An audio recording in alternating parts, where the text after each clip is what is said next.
Bueno, vuelvo a empezar porque estuve hablando con el micrófono silenciado. ¿Sí? ¿Ahora me escuchan?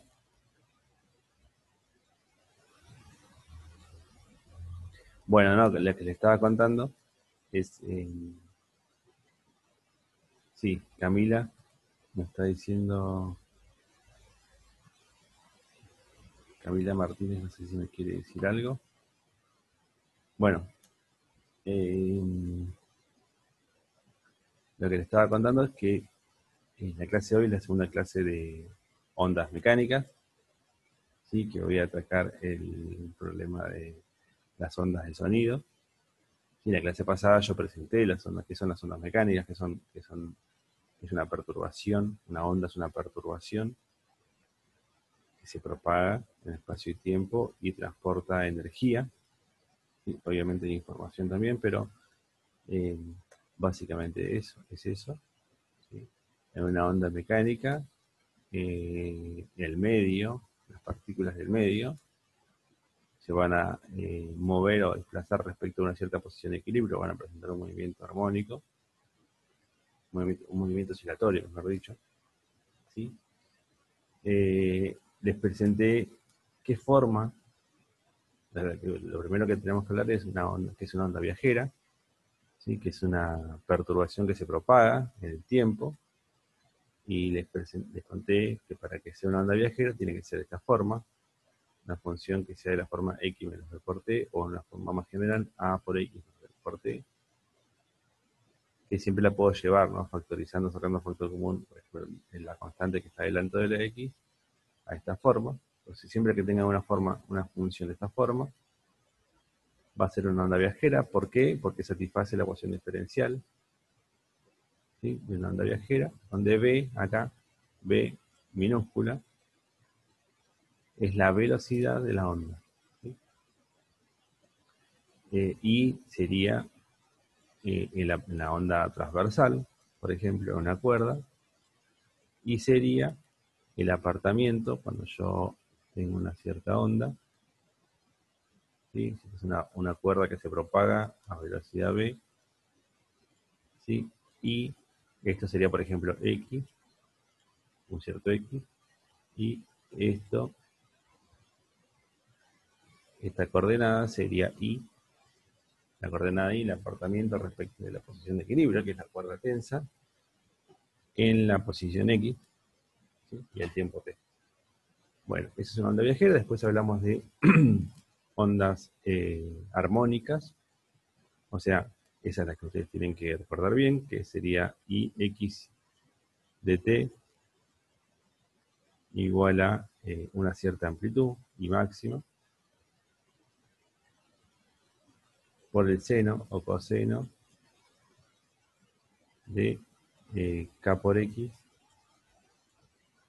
¿se acuerdan? Menos b por t, o k por x menos b por t, o k por x menos omega t, básicamente si le saco la fase inicial, ¿sí?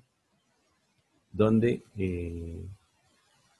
nuevamente x es la coordenada espacial, por donde se propaga la onda. K es lo que se conoce como el vector de onda, que está relacionado con la longitud de onda. ¿Sí? Lambda es la longitud de onda, es la distancia en la cual se vuelve a repetir eh, la, la distribución, la onda, digamos, el patrón de la onda. Omega es la frecuencia angular. ¿Sí? Bueno, y presenté varias características de una onda. ¿Sí? En particular, estas son las ondas armónicas. Si se pueden expresar como un seno, un coseno y una fase. Bueno, y hablé bastante de esto. Hablé de las ondas armónicas. Finalmente hablé de qué ocurre cuando se superponen dos ondas. Cuando una onda que viaja hacia la derecha con una cierta frecuencia se superpone, o sea, incide, digamos, con una onda que viaja hacia la izquierda con la misma velocidad, con la velocidad, perdón, el signo contrario, pero con la misma frecuencia, y llegué a la situación de ondas estacionarias, ¿no? Yo les conté que cuando una onda viaja, una onda armónica, viaja con una cierta velocidad en una dirección y, bueno, acá sería sin esta flecha, digamos, si esta fuese la cuerda,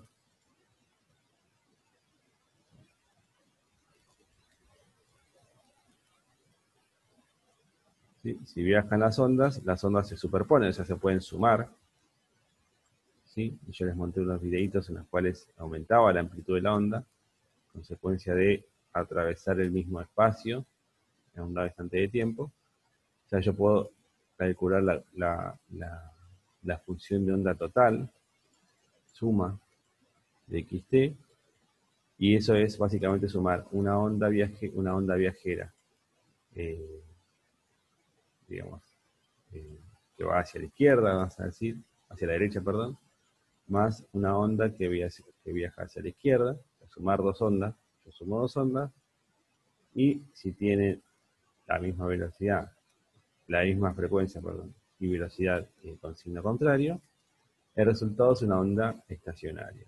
O sea, es una función de la forma 2 veces coseno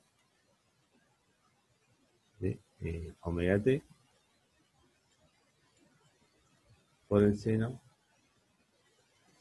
de k por x,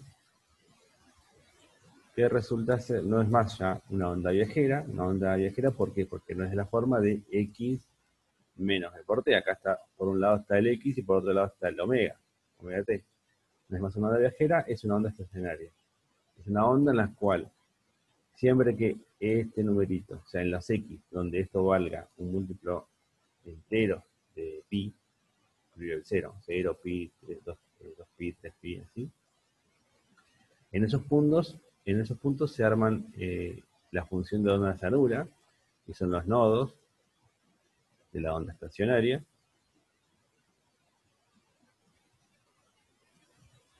¿Sí?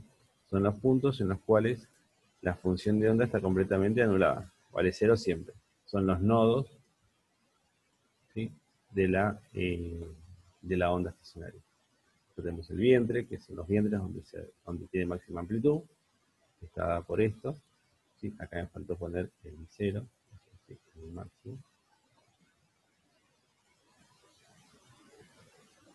Pero lo importante es que en una onda estacionaria no se puede armar cualquier patrón, sino que únicamente van a entrar, como hay una condición que es en un extremo de la cuerda justamente no se mueve, y en el otro extremo de la cuerda tampoco se mueve, eso impone ciertas longitudes de ondas posibles, y llegué a la ecuación que está en la clase pasada, cuáles son las longitudes de onda posibles en una cuerda. Y ahí separé, ¿no? Si tengo cuerda con extremos fijos o cuerda con extremos abiertos, un extremo abierto. ¿Sí? Y ahí encontré cuál sería eh,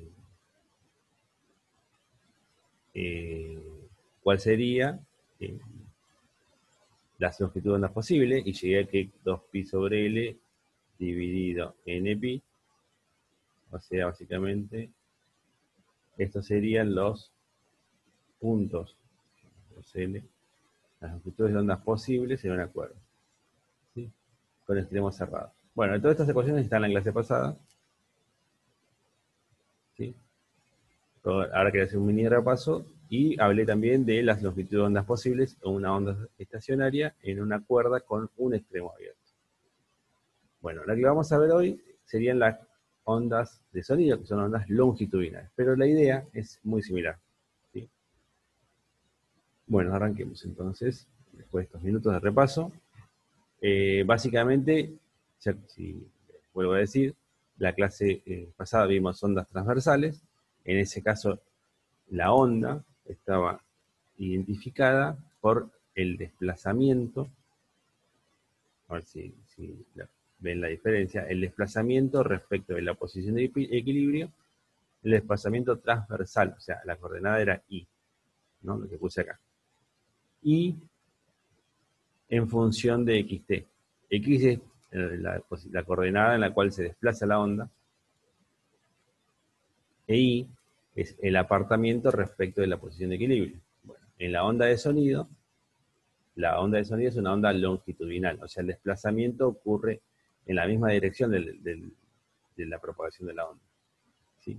Yo les conté a ustedes que las ondas de sonido son las ondas que, por ejemplo, se generan en un parlante, ¿sí? Que hace vibrar el medio, o sea, el aire que lo rodea, y esa perturbación, que tiene frecuencias características, se propagan por el aire y llegan a nuestros oídos, en los cuales es,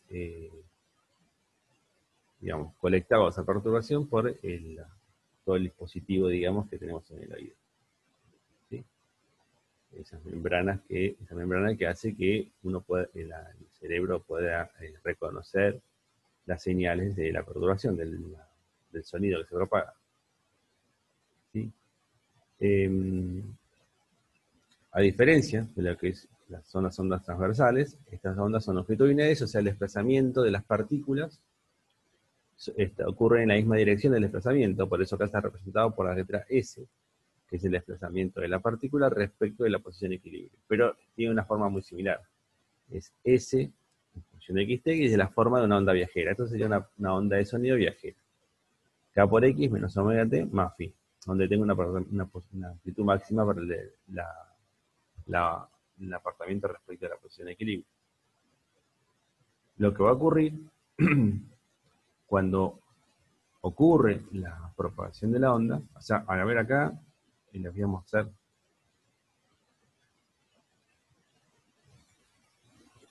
esta animación. Ustedes no sé si llegan a ver, vamos a tratar de ampliar lo máximo que se pueda.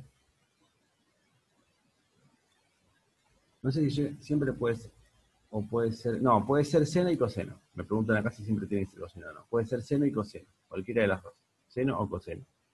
La diferencia, o sea, la diferencia que va a haber entre si está representada por una función seno o una función coseno, va a ser la fase en este caso phi 0, ¿sí?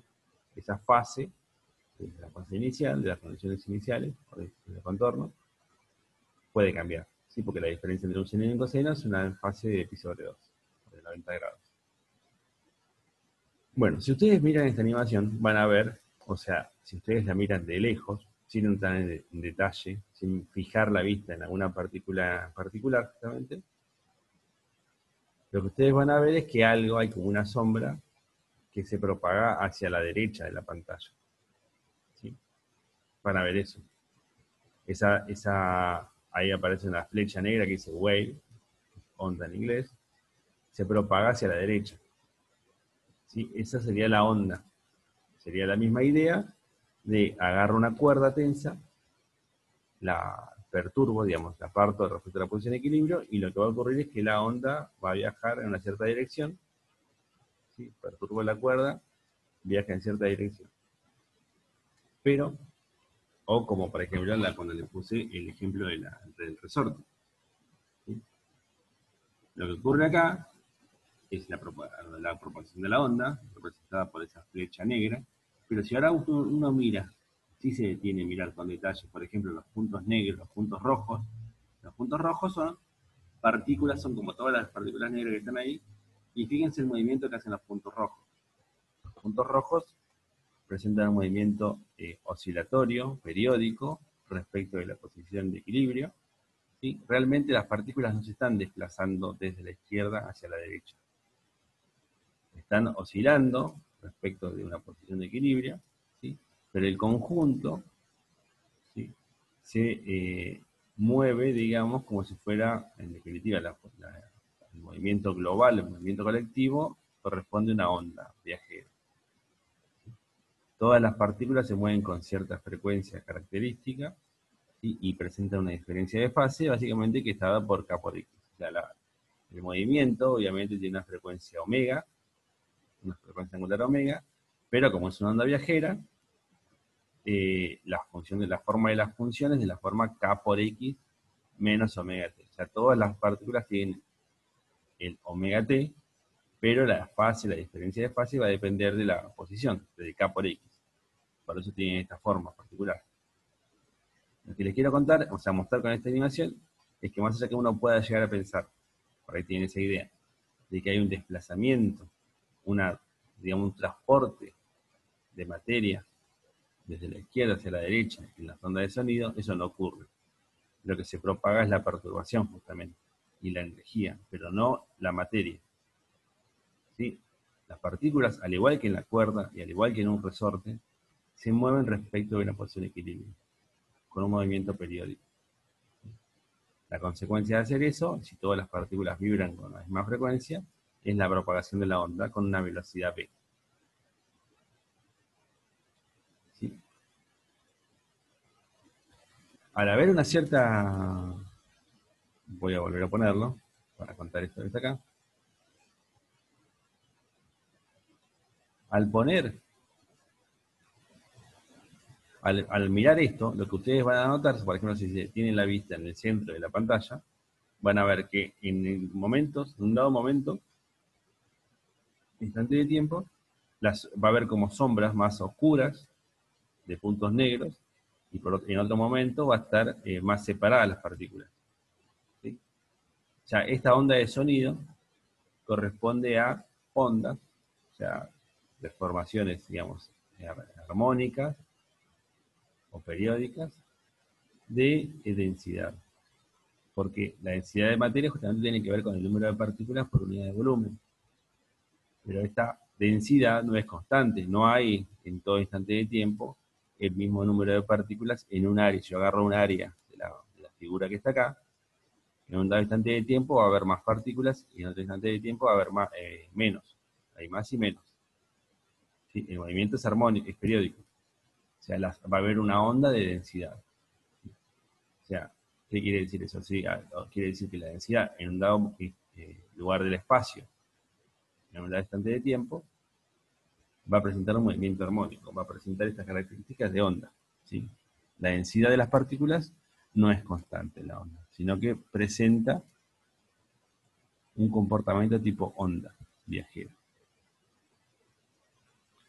¿Sí? Y al igual que ocurre con la densidad, va a haber también una onda de presión. ¿Sí? Va a haber cambios en la presión localmente, o sea, va a haber una expresión para la presión en función de K por X menos omega T. ¿Sí?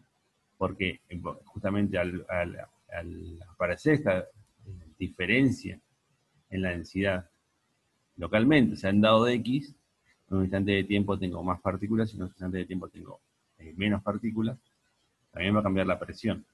¿Sí? Bueno, entonces al pasar la onda se comprime, región de alta densidad de compresión, ¿sí? Y se enrarece, o sea, baja la densidad en otra la parte, rarefacción del medio. O sea, se comprime la cantidad de partículas, se comprimen, o se expanden, digamos, rarefacción en el medio que propaga la onda. ¿Sí? Bueno, ¿cómo se genera una onda? Por ejemplo, una forma de generarla sería agarrar una cuerda de guitarra, por ejemplo, la hago vibrar, y lo que va a ocurrir en la onda de guitarra es que se van a generar ondas estacionarias. Ondas estacionarias en la cuerda, esas ondas van a hacer vibrar el medio, o sea, el aire, y que rodea la cuerda y que nos rodea a nosotros. Esa perturbación se va a propagar en el aire y va a llegar a nuestros oídos para escuchar las notas de una cuerda de guitarra. O por ejemplo un diapasón, ¿sí? Que es un dispositivo de este estilo, alguna vez lo habrán visto por ahí, que tiene la característica de tener una frecuencia característica, pero cuando uno hace vibrar o se golpea el diapasón,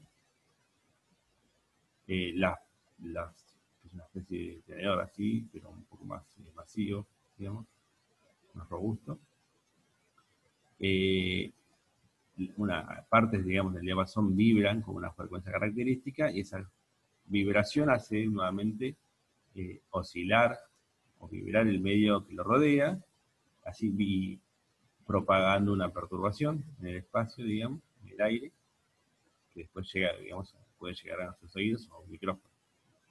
Bueno, al igual que ocurre en la cuerda, ¿se acuerdan? En la cuerda, hay una cosa que ustedes tienen que tener bien claro, cuando yo escribo la cuerda, I igual a I máximo por el seno de que X menos omega T, uno puede calcular, por ejemplo, la velocidad, y esta es la diferencia, la velocidad con la que se mueve un punto de la cuerda. un punto de la cuerda se puede mover a una cierta velocidad. ¿Cómo se calcula esa velocidad? Y es la derivada de I respecto del tiempo. Y es el movimiento en la dirección perpendicular. La derivada de I respecto del tiempo me da la velocidad con la que se mueve un punto de la cuerda, que es distinto de la velocidad de propagación de la cuerda. ¿Sí? Una cosa es con qué velocidad se mueve el punto respecto de su posición de equilibrio, con qué velocidad oscila, ¿sí? Y otra cosa es con qué velocidad se propaga la onda. Son cosas distintas, ¿sí? En el caso de la cuerda, ustedes, a ver si alguien se acuerda, en el caso de la cuerda, onda transversal, ¿de qué dependía o cuál era la expresión para la velocidad de propagación de la onda? ¿Se acuerdan? ¿Sí? No es la velocidad de la onda la derivada de I respecto a t. Esa sería la velocidad de un punto de la cuerda. ¿Se acuerdan cómo era la velocidad de propagación de la cuerda? De una onda de una cuerda. ¿De qué dependía? Se los voy a decir yo. Depende de la tensión de la cuerda, ¿sí? Y la densidad lineal. Raíz de t sobre mu. O sea, esto sería la densidad lineal.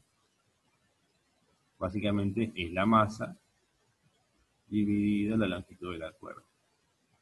¿Sí? Depende de esas cantidades. Yo les dije que mientras más grande sea la tensión, más alta sea el que va hacia la tensión, mayor va a ser la velocidad. Pero también en la clase pasada les conté que, al igual que ocurre en una cuerda, en otros medios también pasa que se pueden propagar ondas mecánicas, ondas de sonido. En el caso de, por ejemplo, en el aire, la velocidad del sonido, que sería la velocidad de la onda de sonido, o sea, la velocidad del sonido, no va a depender obviamente de la tensión, sino que va a depender de, en este caso, del módulo de compresibilidad volumétrica y la densidad volumétrica, la densidad del aire. ¿Sí? Esta es la velocidad del sonido, ¿sí? Que más o menos tiene este valor en condiciones normales, digamos, temperatura estándar, algo así como 340 metros sobre segundo. Esa es la velocidad del sonido. ¿Sí?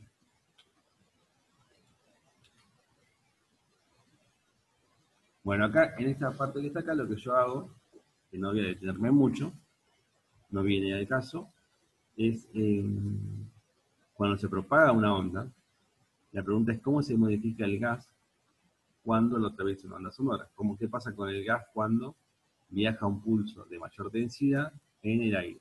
¿Sí? Entonces lo que va a haber justamente es diferencias de presión entre un sector y otro, y como tengo, por ejemplo, acá considero, por ejemplo, un tubo en el cual se propaga un pulso de mayor densidad, ¿sí? De mayor presión. ¿Qué ocurre con las regiones alrededor, ¿sí? Y las diferencias de presión en el medio? Y como tengo un tubo y tengo un área, una sección transversal del tubo, uno puede calcular la fuerza que sufren las distintas partes de este pulso y plantear la segunda ley de Newton. Fíjense que en definitiva lo que yo voy a hacer para estudiar el sonido es plantear la segunda ley de Newton sobre la perturbación. ¿Se acuerdan que cuando yo vi la cuerda, por ahí no se acuerda, pero la idea básicamente era estudiar, lo voy a hacer un poquito acá abajo, cuando yo tenía una cuerda tensa, y quería estudiar la propagación de esa cuerda, lo que estudiaba, por ejemplo, era qué le pasaba la segunda ley de Newton para un pedacito de cuerda. ¿Sí? Entonces, la tensión de un lado, la tensión del otro, la sumatoria de todas las fuerzas es igual a masa por la segunda ley de I, respecto del tiempo, y llegué a la ecuación de onda. Y de ahí saqué que la velocidad era de esta forma. Bueno, puedo hacer lo mismo para un pulso, ahora una perturbación, pero del sonido, digamos, del aire. Si hago eso y estudio la segunda ley de Newton, no voy a entrar en detalle, y no quiero confundirlos, digamos, uno puede llegar a la misma expresión, o sea, una ecuación diferencial en la cual uno puede identificar cuál es la velocidad del sonido, ¿sí? De esa perturbación, la velocidad de la propagación de esa, digamos, de esa onda de sonido, ¿sí? Ya en esta slide que está acá, ¿sí? Después, en todo caso, si ustedes quieren, me pueden consultar con más detalle esta cuenta, o la pueden mirar de alguno de los libros de bibliografía que yo les pasé. Sí, pero en definitiva uno plantea la misma idea que para la cuerda, o sea, la segunda ley de Newton, pero para un pulso, digamos, una perturbación de mayor presión y mayor eh, densidad, digamos, que el resto del medio, plantea la segunda ley de Newton y puede llegar a una expresión, una ecuación diferencial, donde puede identificar la velocidad de esa perturbación, que es la raíz cuadrada del módulo de compresibilidad dividido la densidad. Bueno, habiendo dicho eso, y teniendo en cuenta que la onda es de esta forma siempre, o sea, siempre es de la forma S, que es el apartamiento de las moléculas, de las partículas respecto de su posición de equilibrio,